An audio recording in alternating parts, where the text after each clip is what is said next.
Yes, this was a rejection. I'm expecting that they will be much happier with this second rendition because I'm certainly a little happier with it. There's still things about it that I don't completely like, and that's just how it's going to be. That's not going to change. Chill out. It's okay. There's nothing wrong with that.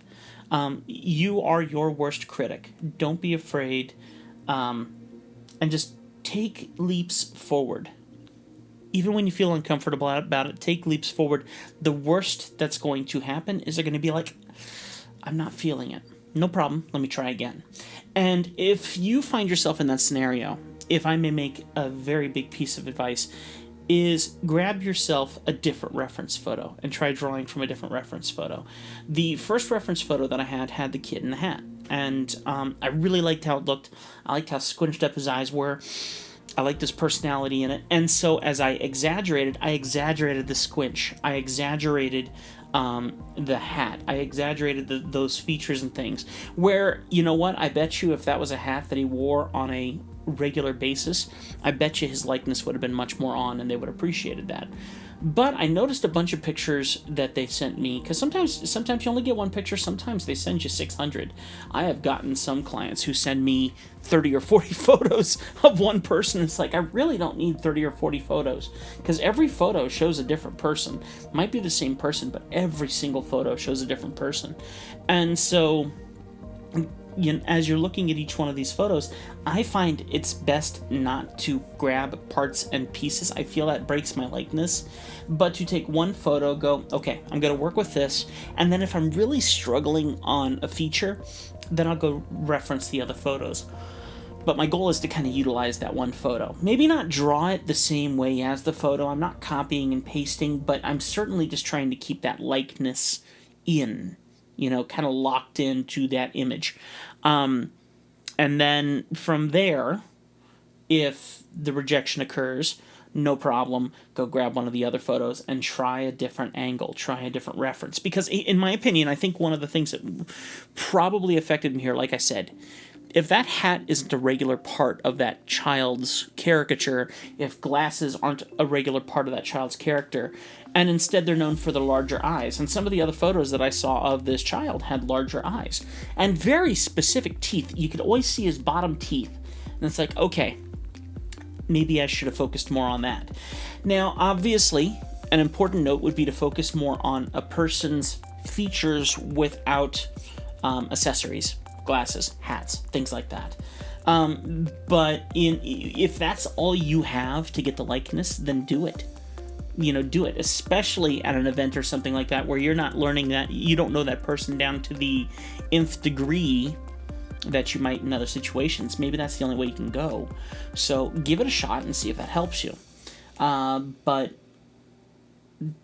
there's always going to be rejection. There's always going to be rejection. Don't let it bite you, because it's really not as painful as we freak ourselves out in it. It just takes time. It takes practice. It takes patience. And it takes patience to understand that a rejection is not a hatred of you. I'm a people pleaser. I'm literally listening to a book called Not Nice by Dr. Aziz, and it's a really good book. If you haven't heard it, you should go listen to it if you're a people pleaser too. And 100%. People pleasers are deeply affected by people's opinions. 100%. So taking the thoughts in mind and realizing, you know what, a rejection is not that big a deal. One of two things is going to happen. In the world of caricatures, you have one of two choices. One, you can look at the person and you can say, I will give you a full refund. I'm not going to redraw because truthfully I know my techniques and I know that I will end up redrawing what looks somewhat similar. I personally have only done that a couple times in my career because I find that every time I redraw something, it comes up different. My client literally sent me a caricature that I already had done of the child previously at an event and said, well, here's the old one for reference if you want. And in my opinion, the event-drawn one is far simpler and far less quality than what I was doing digitally today. And they're like, here's the original one for reference if you need it, because they really liked that first one. And I'm going, that first one still isn't great, it's an event caricature. There's no such thing as a great event caricature from me. Maybe other artists. From me, I'll get my one win here and there, per se. So, you know how they say water off a duck's back? That is how rejection plays out. So either you're going to go to them and you're going to say, I'm not going to redraw because I know my techniques and I'm going to struggle to get a likeness on your child. I like to call those individuals that I struggle to draw no faces, which in your career, the more you get into it, the less you have no faces, in my opinion. And the second thought to that would be you simply say, I'm aware that took me 10 minutes to draw you, and I'm sorry you didn't like it. Would you give me another 10 minutes to try again? And then you dig into their life even more, and you try to figure out what additions make up this person's essence. Because remember, I can lock in a likeness, maybe, but I'll have a much better chance of selling a caricature if I focus on the person's essence, what gives them a personality. If I lock in on that, there's much more of a chance that I'm going to successfully draw that person than without. So if a prop is what's necessary to make that happen, then do it.